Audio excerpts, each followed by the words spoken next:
वाह भाई वाह, भाई कमाल है।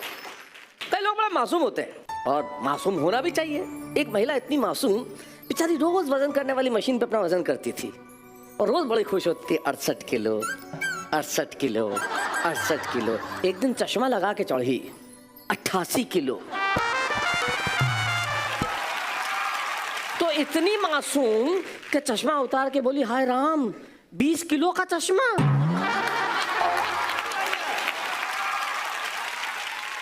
और कुछ लोग इतने निगाहों से, मैं कोई शब्द नहीं लेना चाहता, ऐसे होते हैं रमेश मुस्कान, कि ऐसा कोई आदमी नदी के किनारे खड़ा हो गया तो मछली बाहर निकल के बोली, घर में माँ बहन नहीं है क्या? भाई ये अलग अलग कहानियां, एक इस छोर पे है, एक इस छोर पर है, लेकिन हमारी ये कवि सब एक ही छोर पर है। और वो छोर ये है कि प्रेम जिंदा रहना चाहिए, मोहब्बत जिंदा रहनी चाहिए, एकता जिंदा रहनी चाहिए। शैलेश जी, मैं अमेरिका गया कविताएं सुनाने के लिए। 15-16 घंटे की फ्लाइट है दिल्ली से। बराबर की सीट पे एक सज्जन बैठे हुए थे, परिचय हुआ, मुझसे पूछा। मैंने कहा जी मैं कवि हूँ, कविताएं सुनाने जा रहा हूँ। मैंने उनसे पूछा आप क्या करते हैं? बोला मेरा वहाँ व्यापार है, कुछ पैसा फंसा हुआ है, उसे निकालने जा रहा हूँ। थोड़ी देर बाद बोर होने लगे तो बोले कवि जी कोई कविता बविता सुनाइए। कविता बविता? हाँ, जैसे ही उन्होंने कविता के साथ बविता जोड़ा मैं समझ गया कविता में कितना जानते होंगे।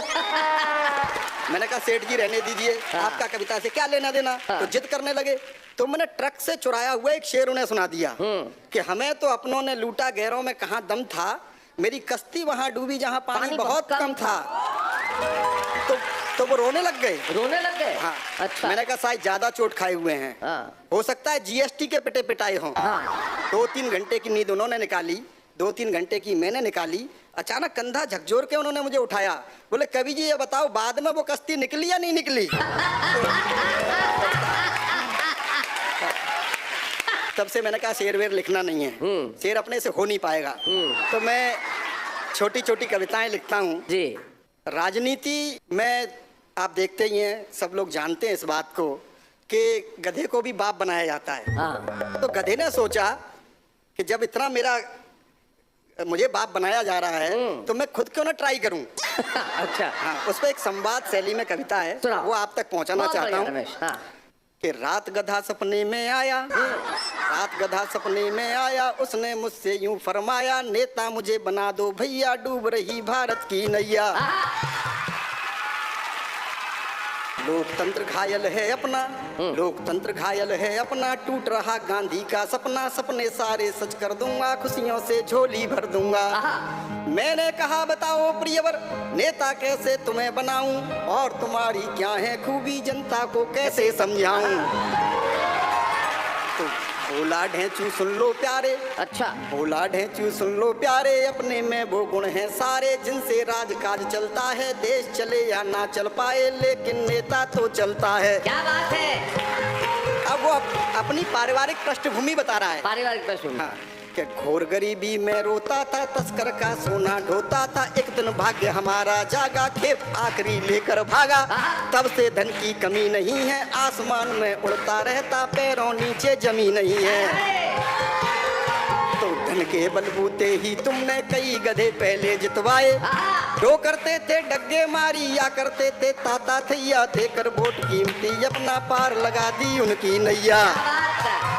तो मुझ पर कृपा करो मतदाता, भले मुझे कुछ भी ना आता, लेकिन इतना तो आता है कैसे चुनाव जीता जाता है।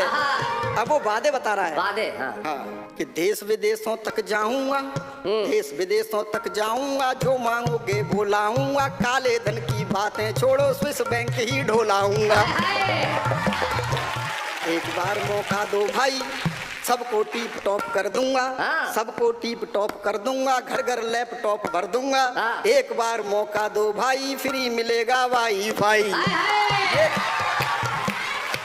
उसकी रणनीति क्या है? हाँ। कि जब चुनाव के समय सभी के अस्त्र शस्त्र होंगे सरकारी, जमा करा लिए जाते हैं। हाँ, सही बात। कि जब चुनाव के समय सभी के अस्त्र शस्त्र होंगे सरकारी, हथियारों का बंद प्रदर्शन भी करवा देंगे अधिकारी, तब ये मेरी ठोस दुलत्ती सबको आतंकित कर देगी, मेरी गधी 7 मित्रों के मत पेटी पूरी भर देगी। तो मेरे बच्चों की महतारी विदेश नीति हाँ। मेरे बच्चों की महतारी सारी थकन उड़ावन हारी, यानी मेरी प्रिय गधैया उसके हैं बहुतेरे भैया। हाँ। देश विदेशों में फैले हैं अपने सब चमचे चेले हैं। क्या बात? जितनी होंगी डील विदेशी उनको वो उलझाई लेंगे, और कमीशन कितना होगा इसको वो सुलझाई लेंगे। नेता सब कुछ खा जाते हैं, मैं केवल चारा खाऊंगा। मेरी गधी मिनिस्टर होगी, मैं भी सीएम हो जाऊंगा। नित प्रति बोझा ही ढोता हूँ, भारत देश का ढो सकता हूँ। कर्मठशील जुझारू हरदम नेता अच्छा हो सकता हूँ। क्या बात है, क्या बात है, वाह वाह वाह वाह, बहुत बढ़िया।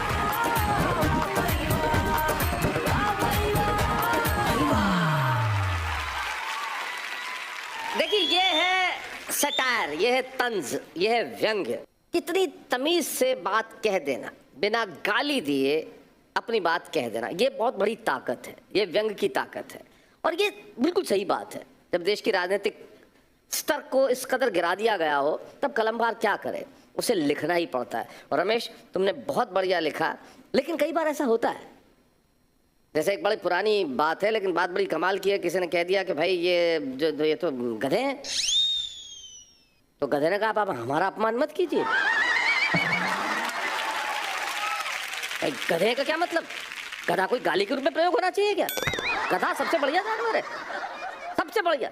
सर झुका के चलता है, कभी कुछ नहीं बोलता है, जो खिला दो खा लेता है, जिधर घुमा दो घूम जाता है, वापस घर भी लौट आता है।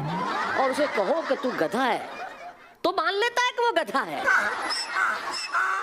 किसी आदमी को कहो कि तू गधा है,